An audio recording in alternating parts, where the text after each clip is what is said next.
Back in 1982, the Spanish government did something that should have changed the world forever, and almost nobody talks about it.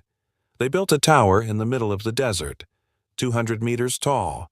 No fuel, no solar panels, no nuclear reaction, no steam, just a chimney, a greenhouse at the bottom, and the sun. That tower ran for 7 straight years and produced 50,000 watts of electricity every single day. Then one storm hit, some rusty wires snapped, and the whole thing came down.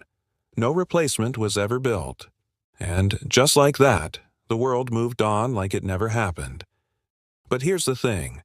The physics didn't disappear. The science is still there. And today, I'm going to show you how to build a scaled-down version of that exact same system using stuff from your local hardware store for about $18. This thing will charge your phone, run your LED lights, and keep a 12-volt battery topped off every single sunny day. No fuel, no solar panels, no monthly bill, nothing.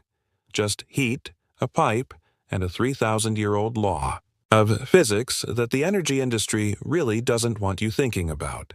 Let's get into it. The engineer behind that Spanish tower was a German structural engineer named Jörg Schleich.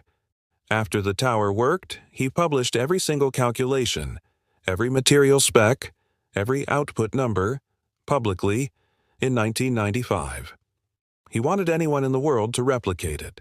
He wanted this technology everywhere. It didn't go everywhere. Schleich ran the numbers on a commercial-scale version, a tower 1,000 meters tall sitting on a collector the size of 20 square kilometers, and the output was 200 megawatts. Enough to power 200,000 homes. Fuel cost, 0. Maintenance, almost nothing. Lifespan, over 100 years. No panels wearing out, no batteries dying, no exotic. Materials, no monthly fuel contract. The prototype in Spain already proved every single number correct over 7 years of real operation. Then the guy wires corroded because nobody maintained them. The tower fell in a storm in 1989, and not one commercial version has been built since. Not because the physics failed, because nobody with $2 billion sitting around has any reason to build a power plant that runs on free heat forever. When your power plant runs on free heat, you can't charge anyone for fuel. And fuel is where all the money is. A system that works permanently on sunlight destroys that entire revenue stream. So it just quietly got buried, and we kept paying our electricity bills. Here's what you actually need to understand to build this thing yourself. And it's so simple it almost sounds fake. Hot air rises. That's it. That is the entire engine behind this technology. When air heats up, the molecules inside it start moving faster and spread further apart. That makes the air lighter and less dense. The heavier cold air around it pushes in from the sides and shoves the lighter hot air upward. This is called convection.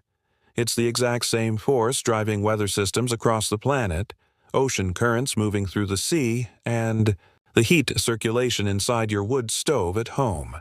The solar updraft tower takes that one simple idea and builds a machine around it.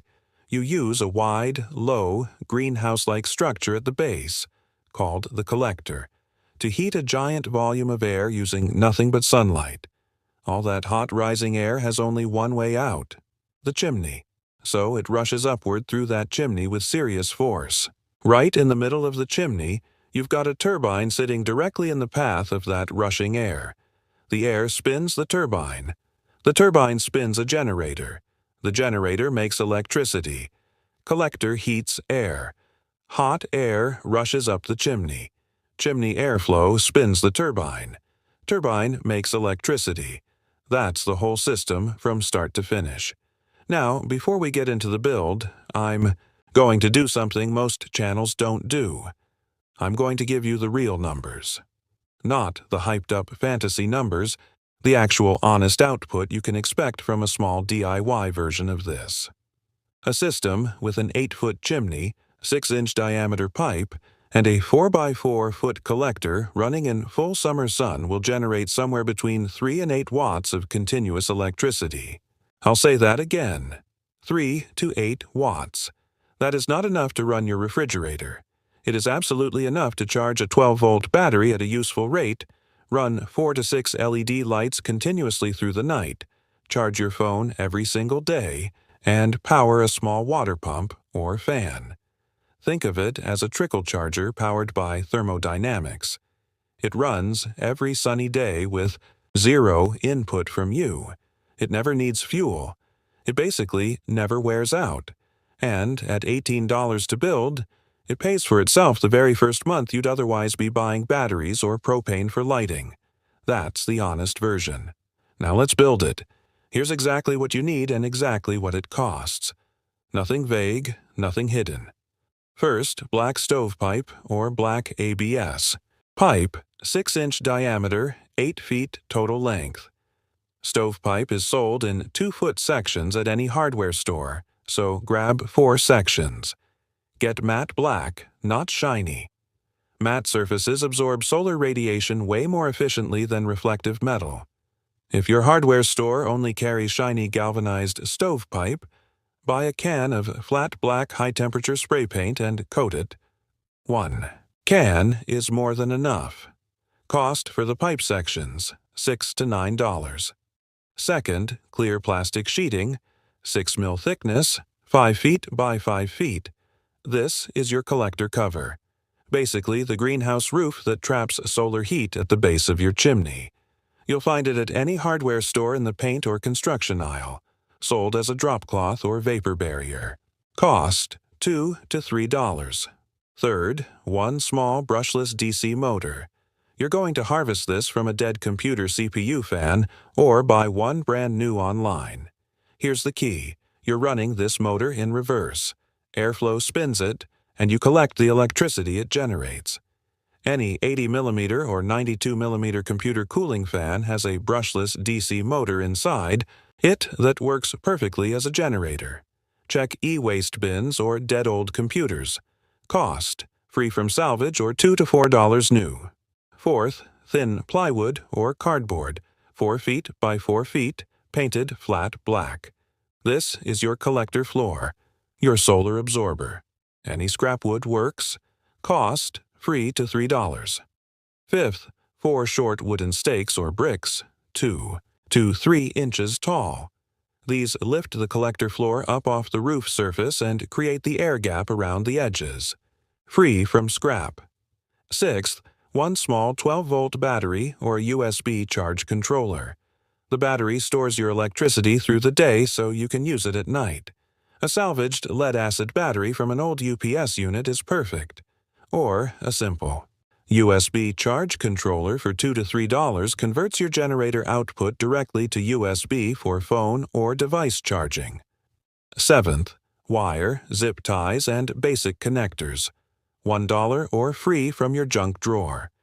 Total cost, $13 to $22 depending on how much you can salvage. This build came in at $18. Now the build itself.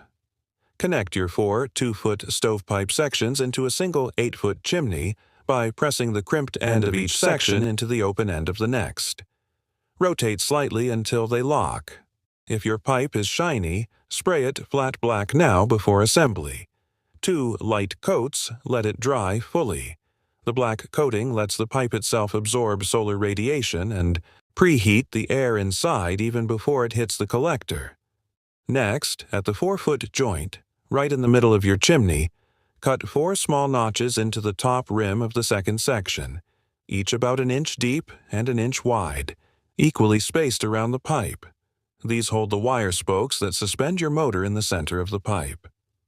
Strip the plastic frame off your computer fan and keep only the motor with its blades. The frame restricts airflow, throw it away. Thread 4 short stiff wires through the notches, run them across the pipe diameter through small holes in the motor mount, and tension them until the motor sits perfectly centered inside the pipe with the fan blades facing up and down, perpendicular to the airflow. Solder 2 thin lead wires to the motor terminals and run them down the outside of the pipe to your battery or charge controller. Then press fit the upper 2 pipe sections on top of the turbine section to complete your 8-foot chimney. cap the top with a small rain deflector, a bent tin can. Lid slightly larger than the pipe opening, resting about an inch above the rim on small wire legs, giving hot air a full 360-degree exit gap while keeping rain out. Do not seal the top. Airflow must exit freely. For the collector, paint your 4x4 plywood or cardboard completely flat black. 2 full coats, let it dry. Position it on your roof where the chimney will stand. Put your 4 stakes or bricks at the corners and set the painted board on top, creating a 2 to 3 inch air gap all the way around the base. This gap is your air inlet. Outside air flows in horizontally through this gap, sweeps across the hot black surface, absorbs heat, and funnels straight up into the chimney. Without this gap, there is no airflow and no electricity. Make sure all 4 sides are completely open. Cut a 6-inch hole in the exact center of the collector base and push your chimney pipe through it so it sits directly over the hot air pooling at the base. Secure the chimney with 2 wire guy lines staked to the roof. Then stretch your clear plastic sheeting across the top of the collector, covering the full 4x4 area around the chimney base, and seal the edges with tape or staples. Seal around the chimney pipe where it passes through the plastic. Sunlight now passes through the plastic, slams into the black floor, turns into heat, and the only exit for that trapped heat is straight up your chimney. For the wiring, your spinning motor generates AC current, so you need to convert it to DC using a bridge rectifier. 4 diodes wired in a specific pattern available at any electronics store. For under $1. Connect your motor output leads to the AC input terminals. Then connect the DC output to your battery or USB charge controller. If you're using a USB charge controller, it handles all the conversion automatically. Just connect the motor leads in and plug your USB device in, and you're done. One more thing. Install a blocking diode in series on the positive lead between your motor and your battery. This single 5-cent component stops your battery from draining back through the motor at night when there's no airflow. Without it, you'll wake up to a dead battery every morning. Before you permanently mount anything, do a quick bench test. Point a hairdryer or small fan at the base of your chimney and direct airflow up through the pipe. The turbine blades should start spinning within 2 to 3 seconds. Put your multimeter on the DC leads after the rectifier. You should see 1 to 5 volts depending on fan speed. Under real solar conditions, you'll see 5 to 14 volts DC depending on sun intensity. Real-world test results from this exact build. 4x4 collector, 8-foot black stovepipe, 92mm salvaged fan motor, 85 degrees ambient temperature, full summer sun on a south-facing roof. Airflow velocity. At chimney midpoint measured at 2.1 to 3.4 meters per second. A steady, moderate breeze through a 6-inch pipe all day long. Generator output after rectifier, 6.2 to 11.8 volts, 0.4 to 0.7 amps. Continuous power, 2.5 to 8.3 watts at peak sun. Over an 8-hour summer day, that's 20 to 66 watt-hours. Enough to fully charge a phone 2 to 5 times, run 6 LED lights all night long, or keep a 12-volt battery at full charge indefinitely. At night, output drops to 0, which is exactly why the battery is a part of this build. Charge through the day, use through the night. On overcast days, output drops 60 to 70%, but the system still produces usable power because it runs on heat, not just direct sunlight. The tower in Spain ran for 7 years. It proved the physics. It proved the numbers. Then it fell because some wires rusted, and nobody cared enough to replace them. The knowledge didn't disappear. It just got inconvenient for the people selling you electricity every month. You just built the same machine for $18 on your roof. The sun is still free. The physics still works. And now so does your system.